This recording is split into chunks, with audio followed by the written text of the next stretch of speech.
আর বন্ধুরা শুভ সকাল। তো আজকে দেখেন আমি আপনাদের জন্য কি নিয়ে আসছি। এই দেখেন চিংড়ি মাছের মাথা, দেখেন ঘি ভর্তি এর ভিতরে, এই দেখেন প্রত্যেকটা মাথায় যে ঘি ভর্তি।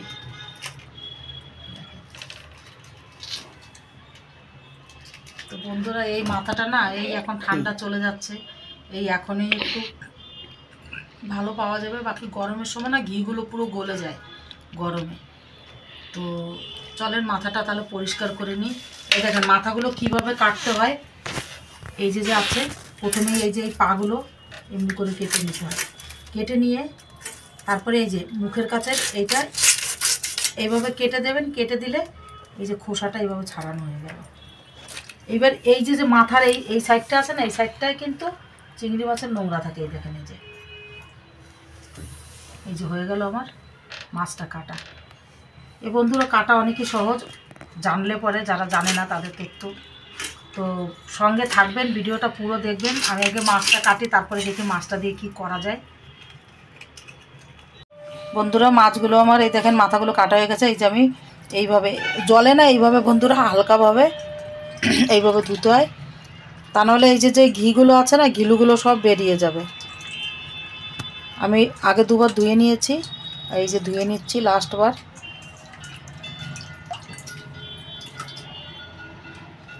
বন্ধুরা মাছগুলো আমি ধুয়ে এই যে পরিষ্কার করে নিয়েছি।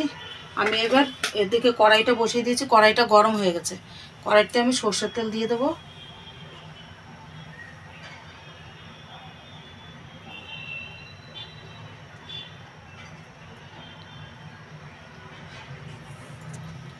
আর এই মাছটাতে বন্ধুরা আমি নুন হলুদ মেখে নেব।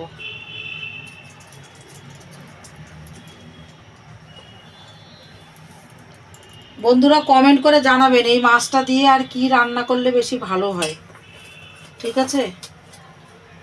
আমি তো দেখেন যেভাবে শুরু থেকে দেখে আসছি মা ঠাকুমাদের, সেইভাবেই করি। আপনাদের কাছে যদি অন্য কোনো রান্নার পদ্ধতি থাকে চিংড়ি মাছের মাথাটা, তাহলে কমেন্টে জানাবেন। আমার তেলটা বন্ধুরা গরম হয়ে গেছে, আমি মাথাগুলো দিয়ে দেবো।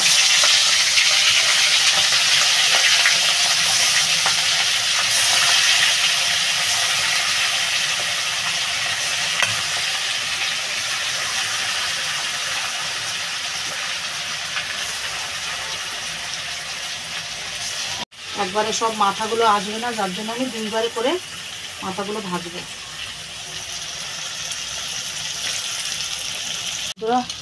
মাথাগুলো আমি একদম লাল লাল করে ভেজে নেব। আজকে বন্ধুরা আমি মাথাটা দিয়ে তরকারি করব না, কেন তরকারি অনেকবারই খাওয়া হয়। আজকে মাথাটা শুধু ভাজা খাবো।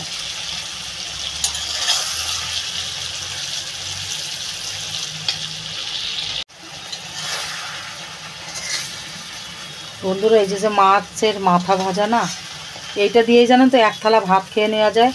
আর এটা দিয়ে ভাত মাখলে না একদম ভাতগুলো না হলুদ হয়ে যায়। আর খেতেও একটুখানি লঙ্কা ভেজে নেবেন, শুকনো লঙ্কা। এত কাঁচা লঙ্কা দিয়ে যদি খান তাহলে কাঁচা লঙ্কা দিয়ে ভাত মেখে একদম জবরদস্ত লাগে।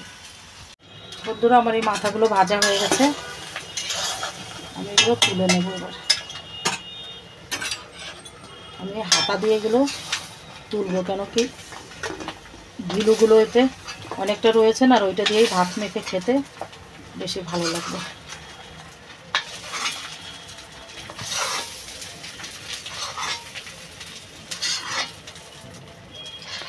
কড়াইটাতে বন্ধুরা আবার তেল দিয়ে দিচ্ছি পরের মাথাগুলো ভাজার জন্য।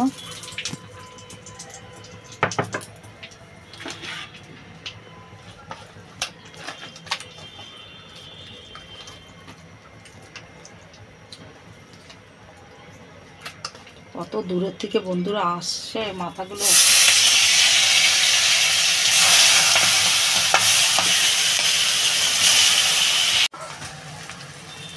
বন্ধুরা আমি এই যে এই মাথাটা দিয়ে, চিংড়ি মাছের মাথা দিয়ে, এই যে আম দিয়ে টক রান্না করব। ভাজার জন্য আমি তো এই যে নামিয়ে রেখেছি, এগুলো সব আমরা ভাজা খাবো, বাকি এটা দিয়ে টক করব।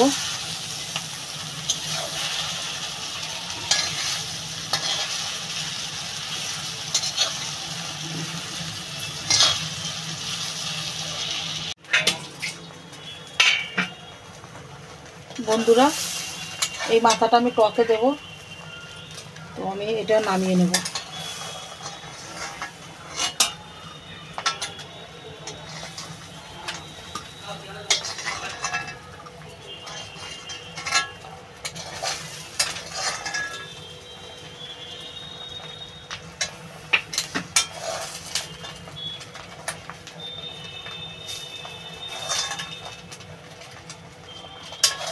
বন্ধুরা আমি আমের টকটা বসাবো, যার জন্য আমি কড়াইতে সর্ষের তেল দিয়ে দিয়েছি, আর এই এখন সর্ষে ফোড়ন দেবো।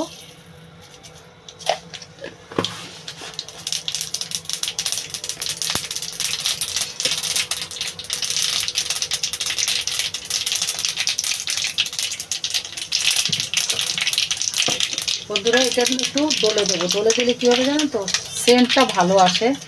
আর এটা দেশি শস্যটা আমার পুড়ে গেছে, আমি এবার আমগুলো দিয়ে দেবো।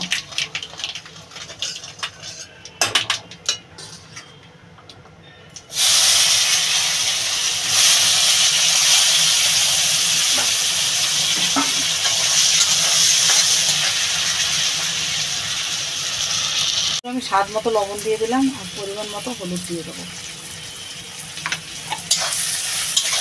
এবার বন্ধুরা আমি পরিমাণ মতো জল দিয়ে দেবো। এই গরম এসে গেছে বন্ধুরা, এখন তো আমের টকের কোনো জবাবই নেই। খাওয়ার পরে তো টক হলে পরে বাস পেট পুরে ভাত খাওয়া যায়। বন্ধুরা আমি এতে একটু কাঁচা লঙ্কা চিড়ে দেবো, টক ঝাল করছি। এই টকটা কাঁচা লঙ্কা চিড়ে দিলে না বেশ সুন্দর কাঁচা লঙ্কার সেন্টটা আসে, আর ভালোও লাগে একটু। বন্ধুরা টকটা আমার হয়ে গেছে, টকটা আমি নামিয়ে নেবো এবার।